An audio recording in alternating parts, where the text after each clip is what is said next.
आज हमारे मुल्क की बात किया जाए, हमारा मुल्क कहाँ जा रहा है।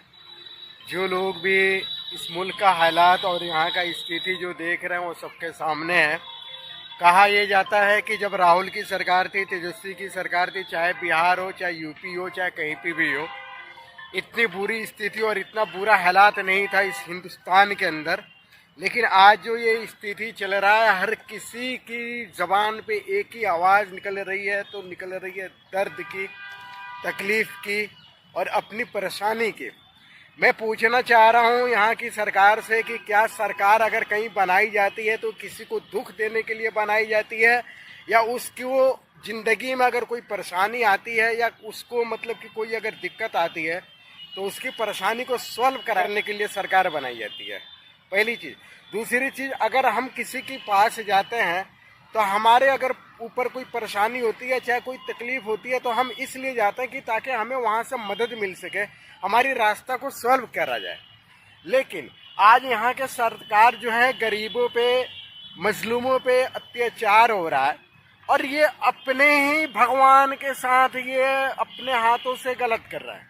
अगर एक मुसलमान अगर इनकी भगवान के खिलाफ अगर थोड़ी सी भी बात बोल देगी ना, तो उस पर फ़ौरन FIR हो जाती है, फ़ौरन उसको ऊपर मतलब कि जुल्म होना शुरू हो जाती है। और उसको यहाँ की सरकार, यहाँ की सोशल मीडिया, ये जो भी है, गोडी मीडिया जो भी है, ये उसको गलत बनाने की कोशिश करते हैं और उसको आतंकवाद बनाने की भी कोशिश करते हैं।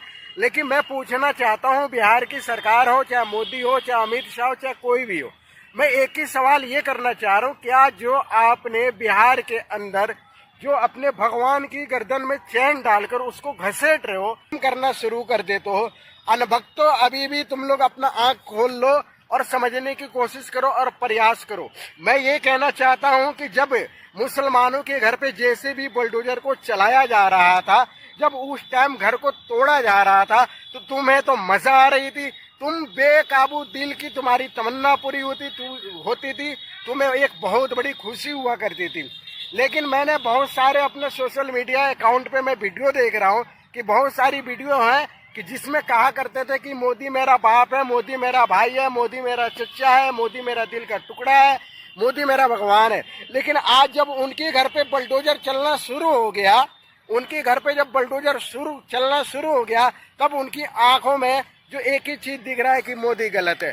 लेकिन क्या उस टाइम आपको समझ में नहीं आ रहा था जब मुसलमानों के ऊपर जुल्म हो रहा था? उस टाइम आपने अपनी जबान को नहीं खोला, उस टाइम आपने रोड पे आके आंदोलन शुरू नहीं किया। जब तुम्हारे घर पे जेसीबी चलना शुरू हो गई, बुलडोजर चलना शुरू हो गई, तब तुम्हें एहसास हो गया कि ये लोग हमारे साथ गलत कर रहे हैं।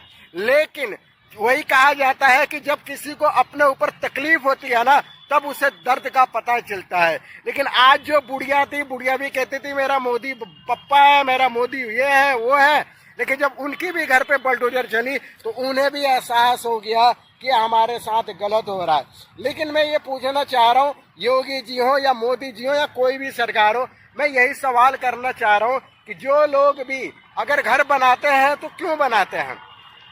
जो 50 साल, 60 साल, 40 साल, 20 साल से रह रहे हैं, तो उनकी कोई खोज ही नहीं हुई। उस टाइम को ये नहीं कहा कि ये जगह गलत है, ये जमीन गलत है, या ये मकान जो बनाया जा रहा है अवैध जमीन पे बनाया जा रहा है। लेकिन जब मकान बन गई, कुछ दिन तक उसमें रह रहे हैं, तो अब उस पर सरकार बुलडोजर चलाना शुरू कर दिया। लेकिन मेरी सवाल ये बन रही है कि आप 40 साल से क्या कर रहे थे? आप 50 साल से क्या कर रहे थे? उस टाइम आपने आवाज क्यों नहीं उठाया? उस टाइम आपने उसके खिलाफ आवाज क्यों नहीं निकाली? उस टाइम आपको बोलने का अधिकार था, उसको रोकने का अधिकार था। लेकिन जब मकान बन गई तो आपने उसको जेसीबी से तोड़ दिया। तो मैं यही पूछना चाह रहा हूँ कि कोई भी गरीब हो या मजलूम है या कोई भी इंसान हो, हर बंदा ये चाहता है कि हम अपनी जिंदगी में मेहनत करके एक छोटा सा घर बनाए ताकि हमारा परिवार रह सके।